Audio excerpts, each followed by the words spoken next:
What's up, interwebs? My name is Cravol, and let's have a talk. Now surely, after no one said they wanted another fairy tale video, I'm not gonna make another, right? I mean, title's right there. You can clearly see, you can read, right? Although, to be fair, alright, this is gaming and, fairy tale, so I think I can get away with it.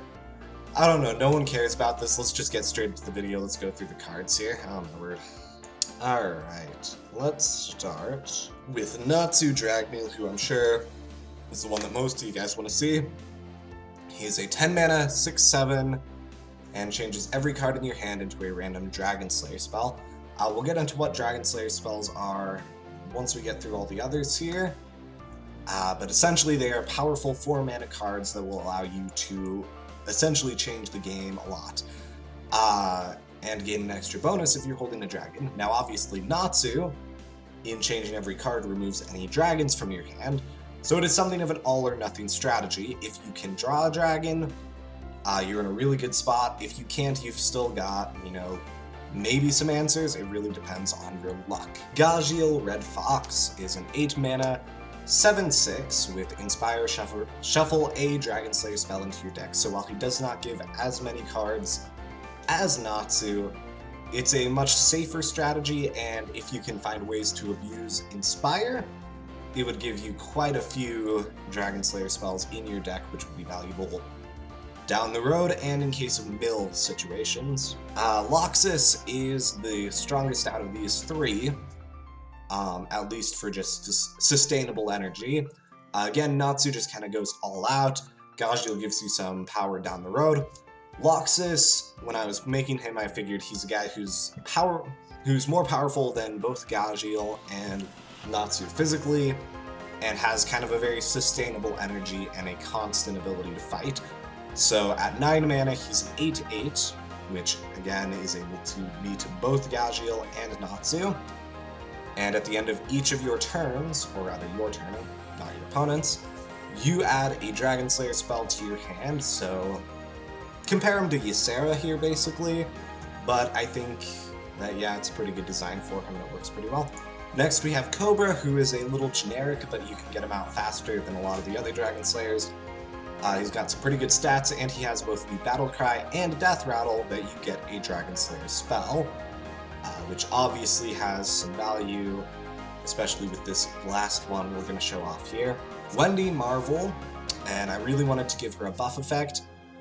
Honestly, if these were legit cards, she would not be that viable. She would not be the most played out of these, but I still think the effect is fun and thematic with her character. Battle Cry, give all friendly minions, which includes her, +1/+1 for every Dragon Slayer spell in your hand and deck. So the concept is you use these other 4, you build up your hand and deck, you get a bunch of cards, and then you drop her, and you give, your entire side of the board +5/+5, or even more at that point. So next I'm going to quickly introduce all of the spells. I'll just throw them up and then go through each one. There they are. Each of them has, ... and then whatever it is, and that's kind of to reflect the different Dragon Slayers. In, animation-wise, I would assume that each one would have, a random chance to be a fire attack, a iron attack, air, etc. I think there could be a lot done with that would make it really cool. Fist is literally just a fireball unless you're holding a dragon.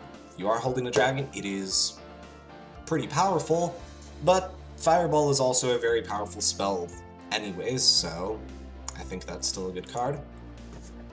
Roar, honestly, is probably the weakest of these, but I still think that there would be a few situations where, when you're holding a dragon, a one-sided Ysera Awakens could be pretty freaking powerful. Definitely not as much as some of these others, but could be useful. Scales, gain 7 armor if you were holding a dragon, also restores 7 health to your hero. Again, this one is one that you're going to want if you are kind of in that, trying to delay the game, trying to get bigger threats or get more options, or even in fatigue and trying to survive.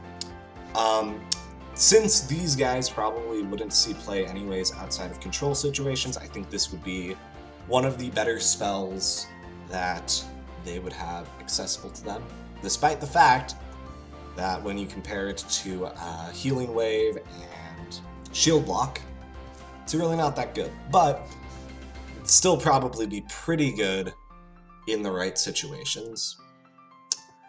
Wing Attack. Deal 4 damage to all minions, which includes yours. If you're holding Dragon, activate this effect a second time. So part of the design of this one is that it is good against Death Rattles. You think like Hurt Sludge Belcher or Haunted Creeper, stuff like that, that kills it once, but then also hits a second time, killing it again. Or alternatively, if your opponent's got a lot of high health stuff, you're dealing 8 damage to everything he's got, which is still pretty freaking good.